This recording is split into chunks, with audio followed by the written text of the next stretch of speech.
환자들이 굉장히 두려워하기 시작한 거죠. 뭐 쇼크가 올 수도 있으니까. 네. 문자가 와요. 혈전증이 혈소판 감소선. 나타날 수 있으니 뭐 호흡곤란, 다리 부정 이러한 좀 부작용이 또 이거 말고도 혹시 어떤 신경기 게 있어요? 부작용이요? 네. 안녕하세요. 씩씩TV 동탄성심병원 신경과의 장민욱입니다. 간호사 이지선입니다. 교수님 또 나와주셔서 고맙습니다. 감사합니다. 불러주셔서. 뭐 하시는 분이세요? 네, 저는 동탄 성심병원 감염내과 정은주 교수라고 합니다. 아니, 늘 감사할 일이죠. 네. 저는 호흡기 알레르기 내과 최정희입니다. 요즘 코로나 때문에 정말 말도 많고 탈도 많은데 지금 백신의 종류도 굉장히 많고 저도 또 궁금한 게 많아요. 요즘 집단 면역 하는데 집단 면역이 쉽게 말하면은 백신을 접종한 사람들이 많아질수록 면역력을 가진 사람들이 많아지니까 예방 접종을 미처 못한 사람들 또는 이제 접종을 했는데 항체가 안 생긴 사람들도 간접적으로 이제 보호를 받을 수 있게 되는 효과가 생깁니다. 그럼 이렇게 코로나를 그나마 좀 줄이거나 예방하기 위해서는 이 집단 면역을 만드는 게 굉장히 중요할 것 같은데 그러기 위해서는 예방접종을 진짜 다들 많이 맞으셔야 될 것 같아요. 그렇죠. 네. 지금 언론에서 너무 부작용을 많이 이제 그렇죠. 노출을 시키니까 환자들이 굉장히 걱정을 많이 하시는데 사실은 뭐 인플루엔자 백신, 우리 독감 예방 백신도 이런 부작용들이 분명히 있는 건 사실이거든요. 네. 그렇지만 지금 이 코로나 시대를 이겨내기 위해서는 접종이 필요할 것 같습니다. 다 아스트라제네카 맞으셨죠? 네. 저는 첫째 날 맞았을 때요. 제가 39도까지 열이 올라가지고 타이레놀을 6알이나 먹었어요. 젊으신데요? 몇 살 차이나 난다고 이런 증상 있는 분들이 젊은 거라고. 아, 그래요? 1분의 1패. 솔직히 저는 증상이 별로 없었어요. 걱정을 많이 한 거에 비해서. 그래서 네. 아 진짜 내 몸이 썩었구나. 부작용이 나야 신체적으로 젊다? 아니야. 그런 게 아니고요. 어릴 때 바이러스에 많이 노출되는 환경에서 즐겁게 잘 노신 거지. 그렇게 이해하시면 될 것 같습니다. 네. 자, 백신 접종 저희들도 다 했고 또 SNS도 그렇고 TV 기사를 통해서도 여러 가지 부작용에 대한 이야기도 많이 나오고 있잖아요.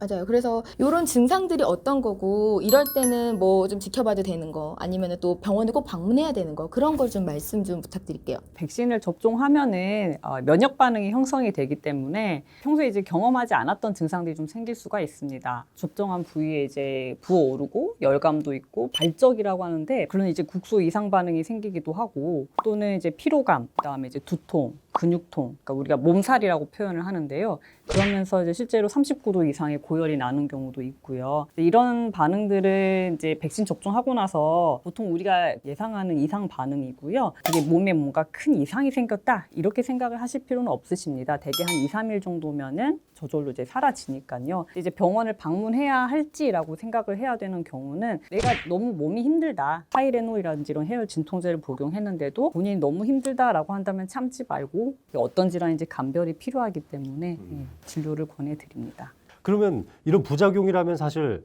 알레르기 내과 보시는 최 교수님도 많이 진료를 보실 것 같은데 어떠세요? 그 영국에서 이제 코로나 백신 접종을 시작할 네. 때 그 심각한 알레르기 반응, 그러니까 이제 아나필락시스를 굉장히 언론에서 많이 얘기를 그렇죠, 했어요. 그렇죠. 이제 네, 백신 네. 접종하고 뭐 15분 이내에 갑자기 쇼크가 오는 그걸 굉장히 언론에서 많이 얘기를 해가지고 환자들이 굉장히 두려워하기 시작한 거죠. 뭐 쇼크가 올 수도 있으니까. 네. 설사 아나필락시스라 하더라도 접종한 기관에서 굉장히 잘 관리를 할 수가 있습니다. 대부분 뭐 사망에 이르거나 이런 일들이 거의 없거든요. 그래서 즉각적인 조처로 꽤나 빨리 회복이 되고 그렇습니다. 이제 건강한 환자에 한해서만큼은 굉장히 심한 두드러기나 뭐 이런 아나필락시스 이런 반응을 겪었을 경우에는 이게 백신에 대한 알레르기 반응인지를 조사할 필요가 있거든요. 그래서 백신에 대한 이제 알레르기는 보통 그 코로나 백신에 포함되어 있는 첨가물 때문에 일어난다고 생각을 하고 있어요. PEG라고 그 첨가물 알레르기가 만약에 우려가 된다면 저희가 테스트를 할 수가 있습니다. 지금 외래에서 만약에 진짜로 환자가 아나필락시스가 있었고 그런 PEG 피후 반응 검사를 했는데 양성 반응이 나왔다. 그런 경우에는 모더나나 화이자는 PEG라는 첨가물을 쓰지만 아스트라제네카, 얀센 같은 경우에는 폴리솔베이트라는 첨가물을 다른 걸 사용을 하고 쓰는군요. 있거든요. 그래서 다른 첨가물을 쓴 그 백신을 접종하도록 이제 그렇게 얘기합니다. 뭐 교차 접종의 효과에 대해서는 뭐 유효하다 이렇게 네. 얘기를 하고 있기 때문에 그렇습니다. 저는 1차 맞았을 때는 열만 많이 나고 맞은 자리가 아프진 않았었거든요. 근데 2차를 맞고 나서는 여기가 너무 아픈 거예요. 그 통증이 한 일주일 정도 갔던 것 같은데요. 좀 관리할 수 있는 비법이 있나요? 그러니까 접종한 부위가 통증이 너무 심하면은 저는 타이레놀 네. 또는 갖고 계시는 해열 진통제 드시라고 말씀드리고 네, 있고요. 네. 그러니까 아픈 걸 참지 마세요라고 네, 말씀드리고 네. 있고 너무 이제 뜨끈뜨끈하고 불편하고 네. 부르는 게 불편하면 뭐 이제 얼음찜질, 냉찜질. 네, 냉찜질요. 네, 네. 오, 얼음을 이렇게 좀 수건 같은 거에 싸가지고 네, 대고 있으면 깨끗한 좋겠네요. 수건으로 이렇게 감싸서. 이제 해열제를 먹는 시점들도 좀 되게 그러게요. 뭐 딱 네. 정해주시면 안 돼요? 증상 생기시기 전에 미리 드시는 건 효과가 없고요. 네, 아프면. 네. 아프면 그냥 불편하다, 뭐 몸살이 있는 것 같다, 머리가 아프다, 좀 주사 맞으니까 너무 아프다 그러면 그냥 그때 바로 드시면 됩니다. 자, 그런데 지금 가볍게 이런 주제에 대해 얘기 나눴지만 사실은 심각한 부작용도 있죠. 아스트라제네카도 백신을 맞으면 문자가 와요. 혈전증. 혈소판 감소성. 나타날 수 있으니 뭐 호흡곤란, 다리 부종 이러한 증상들이 맞아요. 있으면 뭐 병원 이런 문자들이 와요. 이제 지금 막 이제 난리가 난리가 났었죠. 났죠. 환자들이 제일 두려워하는 게 그건 사실 목숨을 딱 잃을 수도 있고 저 언론에서 맞아요. 계속 오니까 네. 이제 저도 궁금해요. 우리 장민욱 교수님이 신경과 전문 아니십니까? 뇌정맥 혈전증 아무래도 때문에 제 생각엔 신경과 쪽으로 지금 많이 가고 있어요. 맞죠? 네, 최근에 50세 미만의 젊은 남녀 뇌정맥 혈전증으로 10여 명 정도 진료를 받는데요. 그중에 백신과 연관성이 있다고 생각되는 부분이 한 분 있긴 있었습니다. 아직은 판정이 나지는 않았는데 다행히 증상들이 대부분은 다 회복을 하셨어요. 그런 사례들도 진짜 있기는 있었는데 이 혈전증 왜 생기는 겁니까, 교수님? 우리가 백신을 접종하면은 코로나 바이러스에 대해서 대항할 수 있는 항체만 생기면 좋은데 이상하게 네. 혈소판을 활성화시키는 항체가 생긴다는 겁니다. 그런 쓸데없는 항체는 뭐하러 생긴대요? 지금까지의 그 보고된 것들은 아스트라제네카 그리고 얀센 백신 그 연관성이 높은 것으로 이렇게 나왔기 때문에 이게 아데노바이러스 벡터가 문제인 건가 이런 이제 제기들도 있었는데 이거는 확실하지는 않은 것 같습니다. 그럼 누가 혈전증이 잘 생기나요? 일단은 지금으로서는 이제 50세 미만 그리고 남자보다는 여자가 좀 더 많은 것 같다라고 보고가 50세 되고 미만의 있고요. 여자? 질환은 없어요.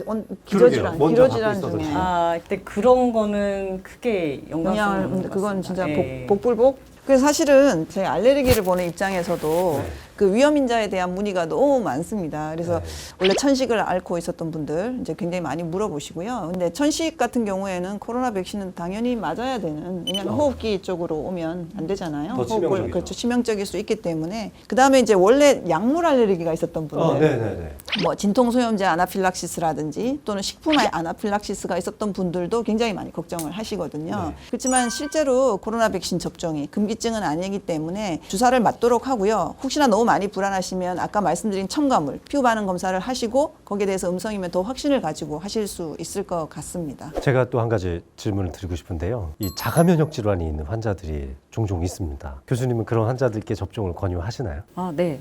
접종을 권유를 드리는데요. 그러니까 자가 면역 질환 환자분들이 이제 그 치료의 일환으로 면역 억제제 약물을 많이들 이제 복용을 네, 하시거든요. 그렇죠. 코로나 바이러스 감염이 생기는 경우에 더 중증 감염으로 이제 진행할 위험이 있습니다. 그래서 이 우리가 지금 접종하고 있는 코로나 백신이 생백신은 아니거든요. 말하자면 접종하고 나서 이 몸에 들어온 항원이 감염력은 없습니다. 병을 일으키지는 않기 때문에 뭐 면역 억제제를 복용하시는 분들이라고 백신을 접종하는 게 금기에 해당이 되지는 않습니다.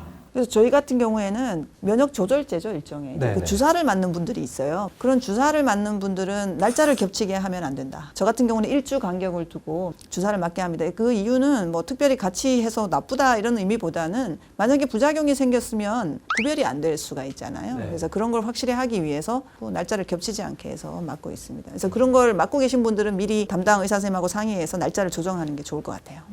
그럼 부작용이 또 이거 말고도 신경계 쪽으로도 좀 나는 부작용이 있다고 제가 들은 것 같은데 혹시 어떤 신경계 게 있어요? 부작용이요? 네. 저림, 시림과 같은 말초신경장애를 호소하시는 분들이 굉장히 많습니다. 오늘도 제 외래에 한 5분 정도 다녀가셨어요. 그래서 대개는 한 5일에서 7일 정도 사이에 없어집니다. 그래서 이제 제가 환자분들께는 4주에서 6주 뒤에 맞게 될 2차 접종도 걱정하지 마시고 맞아라. 단 2차 접종을 맞기 직전까지도 증상이 유지되고 있다면 그때 저와 다시 상의하자라고 이렇게 돌려보내고 있습니다.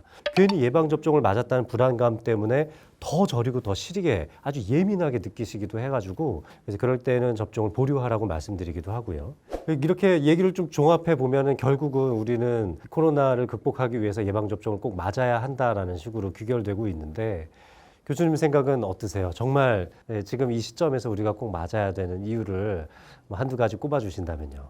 이 백신이 우리가 지금 맞고 있는 백신이 100% 효과도 있고 100% 안전하고 그러면 참 좋을 텐데 사실 지금까지 우리가 뭐 어렸을 때부터 쭉 맞고 있는 백신들이 그런 백신이 없거든요. 예, 뭐 우리가 매년 맞고 있는 독감 백신도 60% 정도 예방 효과가 그렇게 생각하면 사실 우리가 맞고 있는 코로나 백신이 굉장히 효과가 좋은 거거든요. 예. 이게 발생률이 낮은 그 이상 반응이 무서워서 백신을 접종하는 거를 이제 꺼려 하시는 것보다는 개인의 이제 건강을 위해서 처음에 얘기한 집단 면역 위해서도 접종은 필요하다고 생각이 듭니다. 지금 너무 접종자가 많으니까 아무래도 부작용도 우리가 더 크게 느끼는 것 같아요. 네. 사실 뭐 아까 말씀드린 그 백신 관련해서 아나필락시스 이런 게 100만 명당 1명이라고 알고 있거든요.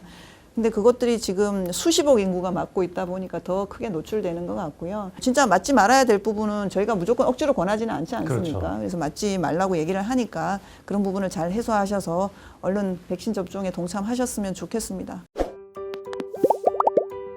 하여튼 오늘 두 분 말씀 너무 감사드리고 저도 궁금증이 좀 많이 해소된 시간이었던 것 같습니다. 사실 다음 시간이 사실 더 기대가 돼요. 제가 궁금한 거 완전 많이 질문 드릴 거거든요. 네, 그럼 저희 다음 시간에 이 코로나 바이러스 또 백신에 관련된 Q&A 시간을 좀 가져보도록 하겠습니다. 고맙습니다. 감사합니다.